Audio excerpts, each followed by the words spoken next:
2 सदियों तक चले ब्रिटिश राज ने भारत पर गहरी छाप छोड़ी। उनकी आर्थिक नीतियां जो उनके अपने फायदे के लिए बनाई गई थीं, उन्होंने भारतीय समाज की पूरी बनावट ही बदल दी। ये वीडियो इन नीतियों के असर को, खासकर औद्योगिक क्रांति के दौरान भारतीय उद्योगों, खेती और पूरे सामाजिक आर्थिक परिदृश्य पर दिखाएगा।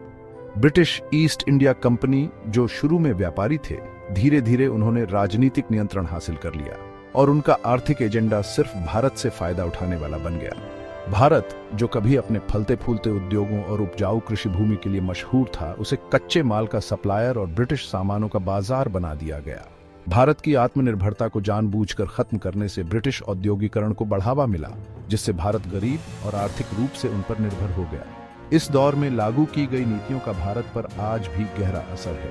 21वीं सदी में भी भारत के सामने आने वाली चुनौतियों को समझने के लिए इस ऐतिहासिक संदर्भ को समझना बहुत जरूरी है।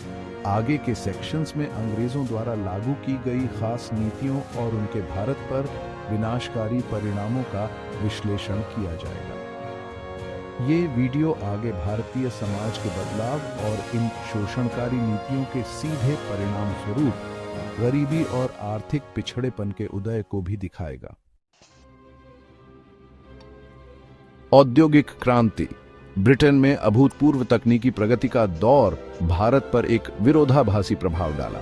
जहां ब्रिटेन ने उल्लेखनीय आर्थिक विकास देखा, वहीं उसका उपनिवेश भारत एक विनाशकारी गिरावट का अनुभव किया।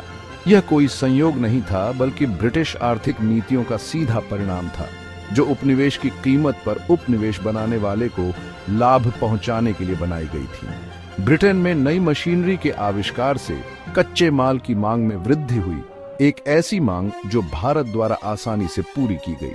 उदाहरण के लिए, भारतीय कपास ब्रिटिश कपड़ा उद्योग की रीढ़ बन गया। साथ ही भारत ब्रिटिश कारखानों से सस्ते मशीन से बने सामानों से भर गया, जिससे स्थानीय उद्योग तबाह हो गए, जो औद्योगिक उत्पादन के पैमाने और दक्षता का मुकाबला नहीं कर सके। यह एकतरफा आर्थिक संबंध, जहां भारत कच्चे माल के स्रोत और ब्रिटिश सामानों के लिए एक कैप्टिव मार्केट के रूप में कार्य करता था, ब्रिटिश औपनिवेशिक नीति का आधार बना। औद्योगिक क्रांति, जबकि मानव सरलता का प्रमाण थी, ब्रिटिश उपनिवेशवाद के संदर्भ में शोषण का एक साधन बन गई, जिसने भारत को ब्रिटेन के आर्थिक उपांग में बदल दिया।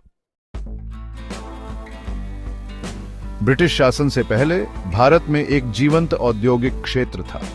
कपड़ा और जहाज निर्माण से लेकर धातु के काम और शिल्प तक भारत वैश्विक व्यापार में एक प्रमुख खिलाड़ी था। हालांकि ब्रिटिश नीतियों ने इन उद्योगों को व्यवस्थित रूप से नष्ट कर दिया, जिससे भारत कच्चे माल का मात्र आपूर्तिकर्ता बन गया। इस्तेमाल की गई प्रमुख रणनीतियों में से एक ब्रिटेन में प्रवेश करने वाले भारतीय सामानों पर भारी शुल्क लगाना था, जिससे वे अप्रतिस्पर्धी हो गए। इसके विपरीत ब्रिटिश निर्मित वस्तुओं को भारत में बेहद कम दरों पर अनुमति दी गई थी, जिससे भारतीय बाजार में बाढ़ आ गई और स्थानीय उत्पादकों को व्यवसाय से बाहर कर दिया गया।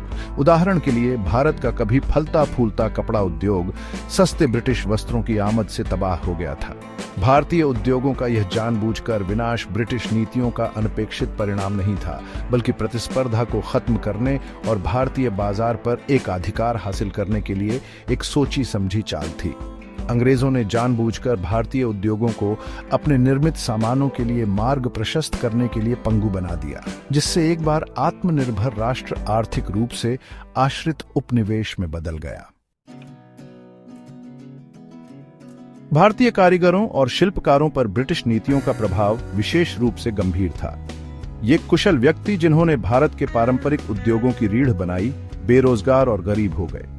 ब्रिटेन से सस्ते मशीन से बने सामानों की आमद ने उनके हस्तशिल्प उत्पादों की मांग को कम कर दिया। भारतीय बुनकरों द्वारा बुने गए जटिल वस्त्र, स्थानीय कारीगरों द्वारा बनाए गए उत्तम मिट्टी के बर्तन, कुशल बढ़ई द्वारा बनाए गए खूबसूरती से नक्काशीदार फर्नीचर, सभी को बड़े पैमाने पर उत्पादित ब्रिटिश सामानों से कड़ी प्रतिस्पर्धा का सामना करना पड़ा।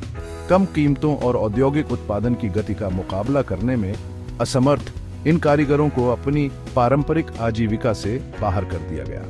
ब्रिटिश सरकार ने भारतीय शिल्प के संरक्षण को सक्रिय रूप से हतोत्साहित करके स्थिति को और बढ़ा दिया।